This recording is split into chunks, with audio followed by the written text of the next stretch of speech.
सुबह की शुरुआत हो या चिलचिलाती धूप की प्यास,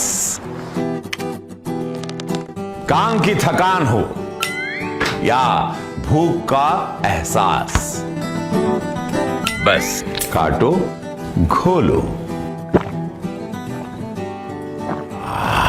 इंस्टेंट एनर्जी सिर्फ ड्रिंक जी, बोले तो एकदम तेज। नमस्कार, हम गांव वाले बोल रहे हैं। क्या हाल चाल है आप सबका? जी, ये गोरखपुर एक्सप्रेस न्यूज़ का स्पेशल शो गांव वाले रिपोर्टर का आज 5वां भाग है और आज के भाग में हम जानेंगे गांव के गिनीज बुक ऑफ की कहानी।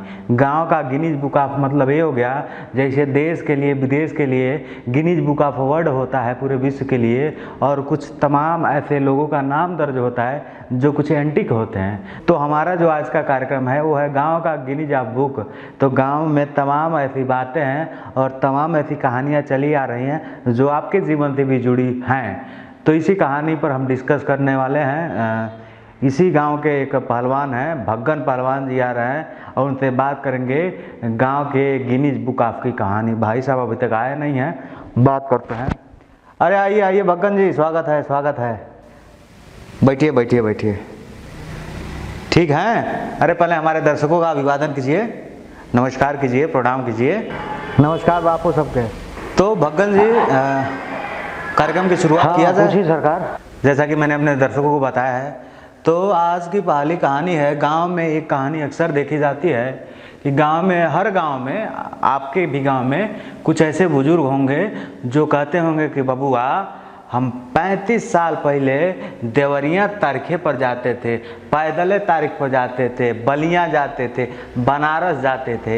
ये गांव का सबसे जो है बेजोड़ कहानी है। हम लोग 20 साल से सुनते आ रहे हैं और हम लोग के दादा परदादा भी सुनते आ रहे हैं। तो उस कहानी को समझाएंगे हमारे भग्गन भाई, और वो कहानी अब टूट गई है इस लॉकडाउन में। तो भग्गन भाई समझाइए। अच्छा अच्छा, देखो ऐसा बा ना, हम तो लॉकडाउन में बम्बई थे भैया। हम बम्बई से पैदल इसलिए आए हैं ना, जो भाई साहब बताए हैं उसी रिकॉर्ड को तोड़ना था। हम पगला गए थे। जब भी गांव में आते थे, चाय के दुकानी पर, परमल के दुकान पर, चौराहा पे जाते थे, तो 2 ठो बूढ़ जरूर मिल जाएगा कोनो कहानी के, बबुआ तू सुकुआर हो गई बेटा अब्बे।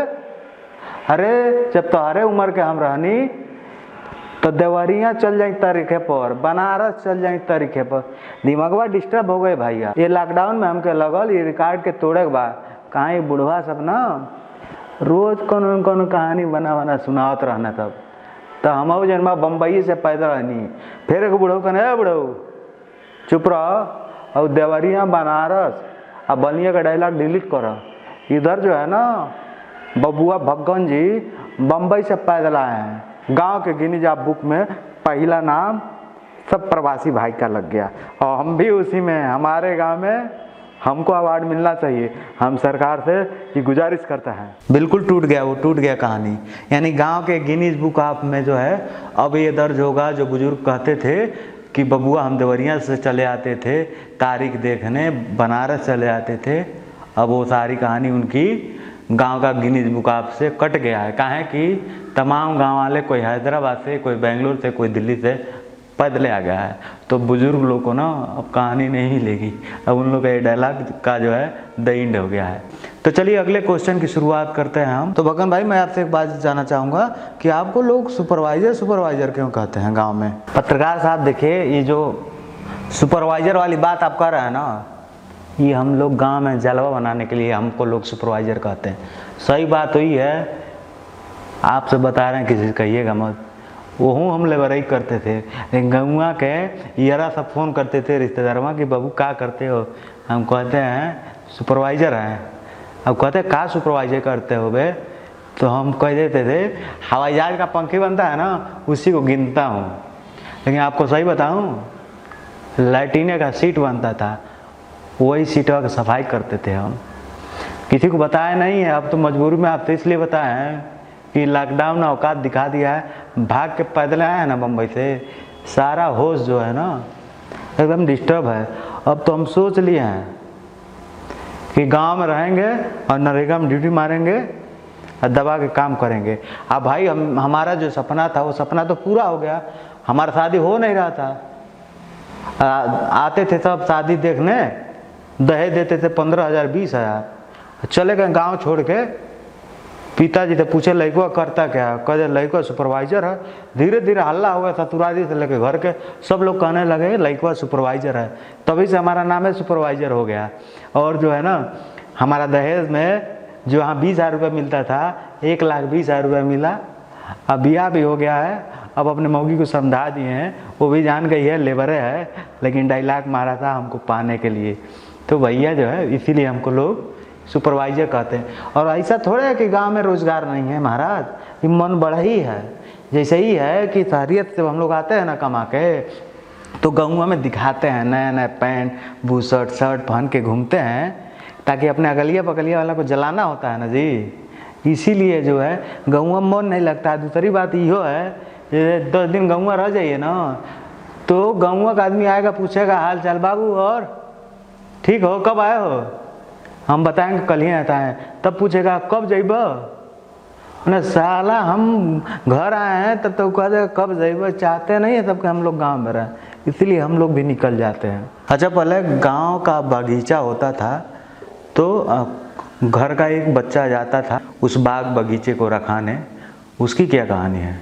अच्छा हाँ, बगीचा वाला बात जो आप कर रहे हैं भाई साहब, देखिए बगीचा रखवारी का जो ड्यूटी है ना, वो घर के सबसे छठुआ लड़का को मिलता था।